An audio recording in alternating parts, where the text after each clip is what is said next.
I am Sarah Jane Potts and I play Jo Lipsit. Jo is head of languages this year, and she comes in right at the beginning of the new series because obviously there's the integration with the John Foster's school and the Waterloo Road school, and she comes over as one of the old teachers at John Foster's to join the teachers at Waterloo Road. She's a very strong woman, she's very clever. She's really feisty and she doesn't suffer fools gladly at all. She's a little bit naughty, she's quite cheeky.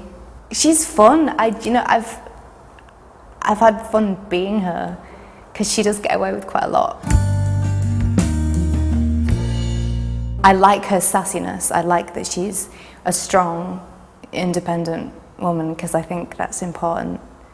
That as women in acting, we can make a big kind of impact, and we have to be responsible with what we do and how we choose to deal with the characters that we play. And I like playing strong women. She's definitely not somebody that's easy to describe. I don't think she's stereotypical. I don't know whether other people are going to think she is or not, but I think she's definitely a bit different, and I like that.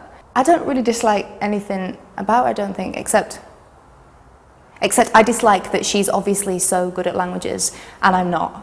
I think she's supposed to be able to speak about 3 or 4, maybe 5 different languages, which is quite funny because I'll get a script and it'll be full of French and I go, okay, right, how am I supposed to do that and make it seem real and that I'm very intelligent when I can't speak French? I actually loved school, but I also knew that it's very difficult to get on in life and have any element of coolness at all if you like school and if you like studying. So I spent most of my time trying to pretend that I didn't like it and secretly really liking it.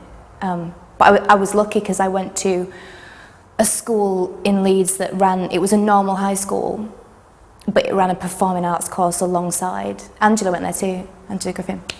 It ran this performing arts course alongside the national curriculum, so we got to do all the normal school stuff, but we also got to run down the corridor doing leaps and drag runs and do drama and music and dance and kind of all the things I was interested in. So I really did love it. I was dead naughty though. I was really naughty.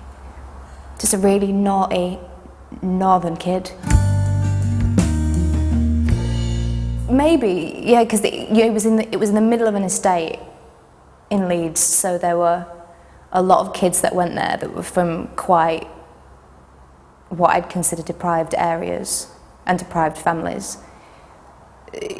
So there was a real kind of menagerie of different personalities and social backgrounds, and kind of that's always interesting in a school environment. And obviously because it was in quite a poor area, there were a lot of kids that just didn't even really know what a proper breakfast were.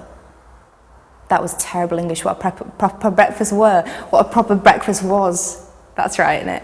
Like they come to school eating a bag of crisps and they think that was all right and that was going to set their brain up for the day. But, who's to say that person that I'm sort of reminiscing about now might have gone off to be a brain surgeon? You just don't know, do you? And still eating a packet of crisps for breakfast. Do you know what?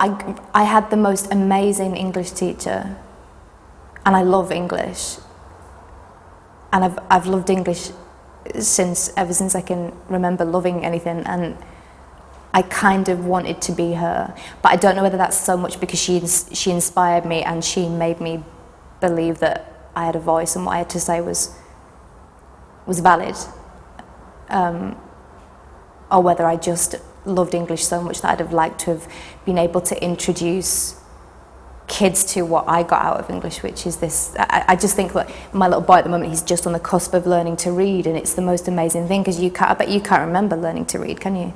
It's just what you do. You can do it like breathing, and he can't, and he's on that verge of this whole other world opening up because of literature and because of being able to understand what the written word is and conceptualize that.